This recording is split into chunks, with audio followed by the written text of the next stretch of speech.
Humanity's diet is the single leading cause of death, exacting an even greater health burden than smoking. This makes sense, since we are what we eat, literally, physically. If we continue to rebuild our body every day with shoddy materials, there's no wonder we run into trouble. For example, not eating enough fruits and vegetables is blamed for millions of deaths every year. We should eat fruits and vegetables as if our lives depended on it, because in a way it appears they do. Most Americans may be suffering from diet-related diseases, yet most are not being educated about nutrition from their doctors. Maybe that's actually a good thing, given how little doctors tend to know about nutrition? Physicians are typically seen as trustworthy sources of nutrition by the general public. But in a head-to-head test of nutrition knowledge, doctors versus patients, though physicians should be more knowledgeable about nutrition than their patients, these results suggest that this is not necessarily true. And we all know how little the general public knows about nutrition. The American diet is the #1 cause of death in the United States, yet doctors average less than 20 hours of nutrition training, and that's mostly like biochemistry of vitamins. The amount of clinical nutrition training they may get is less than 5 hours. Take cardiology, for example. Dr. Ornish's landmark lifestyle heart trial asked the question, can lifestyle changes reverse coronary artery disease? And the answer was a resounding yes.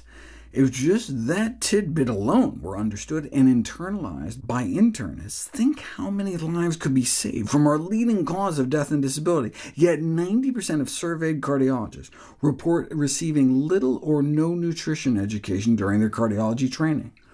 There appears to be insufficient nutrition training and medical training across the board, a global deficiency. The low-hanging fruit in medicine remains on the vine.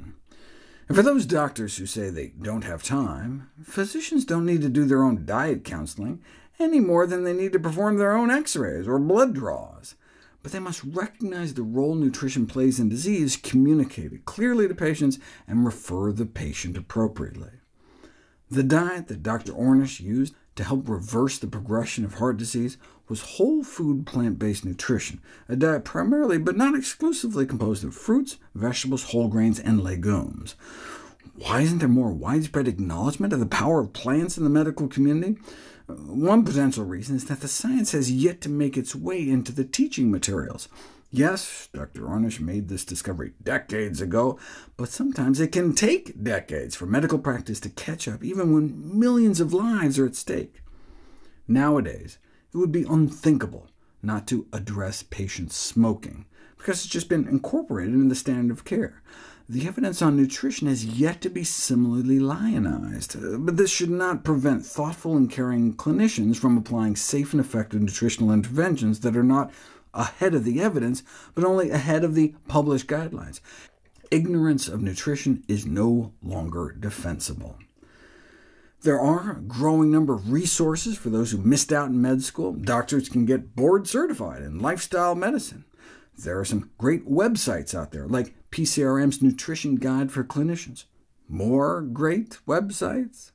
Yes, it would be nice not to be a hypocrite and eat more healthfully yourself, rather than just learning about healthier diets, but that shouldn't stop anyone from recommending it, if only because it is the only diet that has ever been shown to reverse the progression of the #1 killer of men and women, so people should not be denied such knowledge. Now look, it's their body, their choice. Just like many smokers will continue to smoke, many will continue to eat junk, but this should not prevent clinicians from advising smoking cessation and healthier diet.